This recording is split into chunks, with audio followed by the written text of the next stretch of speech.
تو خدا را کسی بھی پیشاور بیکاری کو نہ دیں، قیامت کے دن آپ سے سوال ہوگا کہ وہ تو جہنم میں گر رہا تھا، تو نے اس کو مزید دھکا کیوں دیا جہنم میں جانے کے لیے؟ اور بھیک مانگنے کی کس کو اجازت ہے؟ علماء واضح طور پر ارشاد فرماتے ہیں جس کے پاس اگلے وقت کا کھانا نہ ہو وہ بھیک مانگ سکتا ہے، بس جس کے پاس اگلے وقت کا 2 روٹی ہے وہ بھی کسی کے سامنے ہاتھ نہیں پھیلا سکتا۔ تو یہ جو روڈوں پہ ہمیں نظر آتے ہیں ان کے پاس تو 6 مہینے کا راشن ہوتا ہے، ان کو کبھی بھی 1 روپیہ بھی نہ دیں۔ آپ اگر گناہ پہ معاون بنیں گے، قرآن میں آ گیا کہ گناہ پر ایک دوسرے کی مدد نہ کرو اور نیکی کے کاموں میں ایک دوسرے کی مدد کرو۔ ہم بعضوں کا بیچارہ کیا کرے گا، اس کو دے دیتا ہوں۔ بھائی تم دے رہے ہو تو تمہیں کراچی میں اتنے بھکاری نظر آتے ہیں، تمہیں دبئی میں نظر نہیں آئیں گے، تمہیں باہر ممالک میں نظر نہیں آئیں گے، تو کیا وہاں پہ بھکاریوں کو بھیک نہیں ملتی تو وہ مر جاتے ہیں؟ نہیں، وہ مرتے نہیں ہیں، وہ کام کرتے ہیں۔ اور ہم نے یہاں پہ سگنلوں پہ اپنے توہمات کی وجہ سے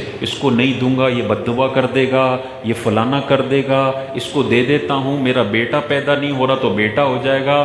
بھائی یہ گناہ میں مدد کی جا رہی ہے، اس کا صرف وبال آئے گا تم پر، اس کی کبھی برکت نہیں آ سکتی۔ تم پیشاور بھکاریوں کو دے کے انہیں جہنم کے قریب کر رہے ہو، تو گناہ میں کبھی کسی کی معاونت نہ کریں۔ یہ پیسہ دینے والا بندہ بھی میدان محشر میں ذلیل و رسوا ہوگا کہ اللہ کہے گا کہ مسلم سوسائٹی کو میں نے حکم دیا تھا کہ تم بھیک نہ مانگو، اپنی عزتیں ادھر رکھو۔ لوگ اپنی عزتیں نیلام کر رہے تھے اور تم بھیک دے دے کے ان کی عزتیں خرید رہے تھے۔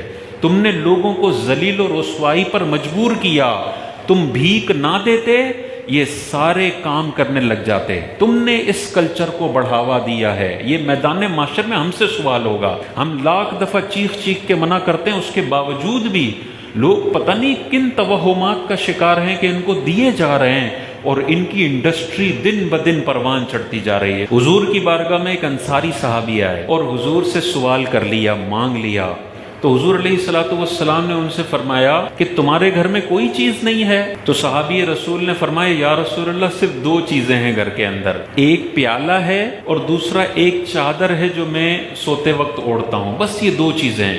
حضور نے مانگنے کو کس قدر ناپسند فرمایا، حضور نے ارشاد فرمایا کہ صرف تمہارے پاس 2 چیزیں ہیں، جاؤ گھر جاؤ اور 2 چیزیں لے کر آؤ۔ وہ صحابی گئے گھر پر، ایک پیالہ اور ایک موٹی چادر لے کر آئے، حضور کو دی۔ حضور علیہ الصلوۃ والسلام کھڑے ہوئے اور صحابہ کو فرمایا کون ہے جو یہ 2 چیزیں مجھ سے خرید لے؟ تو ایک صحابی کھڑے ہوئے، یا رسول اللہ میں 1 درہم کے بدلے یہ خریدتا ہوں۔ تو حضور نے ارشاد فرمایا کوئی اور ہے جو اس سے زیادہ ریٹ لگائے؟ تو تھوڑی دیر کے بعد ایک اور صحابی کھڑے ہوئے کہ یا رسول اللہ یہ 2 چیزیں میں 2 درہم کے بدلے میں خریدتا ہوں۔ تو حضور نے پھر وہ ایک پیالہ